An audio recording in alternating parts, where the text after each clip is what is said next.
Hi everyone, welcome to day 29 of our journey with the Celtic Saints, and today is the life of St Finbar. And St Finbar lived in the 500s, came from the Irish aristocracy. His mum was part of the Celtic court there, and his dad was an artisan, and he was originally born with the name Lachlan, but as a young man, he took on the name Finbar in a monastery because he was very fair-skinned, and the name means whitehead. So I imagine he was very fair-headed as well. Finbar travelled extensively and travelled all the way to Rome to learn more about the Christian faith, and then returned via West Wales, met St David, and then returned to his native Ireland, where he became a local preacher, sharing the good news of Jesus with everyone who would listen, and many came to faith through Finbar's ministry. Finbar then found that he was drawn ever deeper into the life of prayer and to being a hermit, and a bit like the desert fathers and mothers of the Egyptian tradition, and would seek these times, long periods of time, one-on-one between him and God.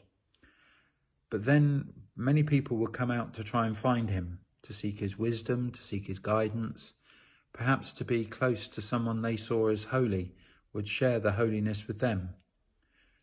And it was so easy for Finbar to have got cross or grumpy that his prayer was being interrupted, but instead he had this wonderful way of seeing a bigger perspective. And indeed, in one particular hermitage on an island, he gave the whole island to the people so they could form a community there. And then he gently moved on to the River Lee, where he founded what became known as the great city of Cork. So Finbar is someone who held together this life of prayer and also the interruptions that so easily come our way. And he sort of inspires us really to think about a bigger perspective in our prayer life. Sometimes we can get really grumpy about the interruptions and see them all as just distractions from our prayer. But Finbar maybe encourages us to see instead that God might be working for his good and for the good of the other person through those interruptions. And so we should be gracious and be willing to share that time with the other person when it's called from us.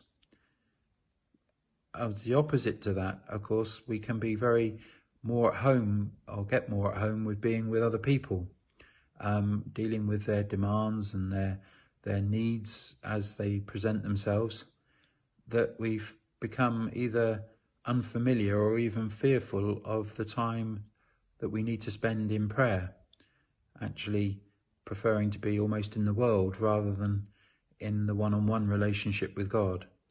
And I think Finbar calls us and reminds us of the calling back to the simpleness of the prayer time, which should be daily, that we seek the light of the candle and the closeness of God in the simplicity of just being with him. And I don't know about you, but at the lateness of this hour, actually, and as about to share night prayer, my dog's come into the room to actually share this time with me. Do I see my dog as a distraction from my prayer, or do I see that Theo has actually come to join me in prayer and as we look to the light?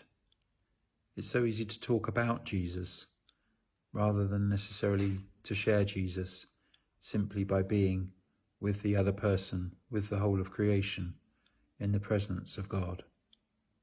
Maybe this is a new wisdom for a new age in the life of the church. Not so much talking about God or even believing in God, but walking with people in the presence of God and enabling them to discover they can share the light that is within them and with them too. So this is today the life of St Finbar, and I hope you enjoy the rest of this day, and indeed that you enjoy your prayer life in your depth of your journey with God. May the light burn brightly in your life and in the life of those around you. Have a good rest of the day. Bye for now.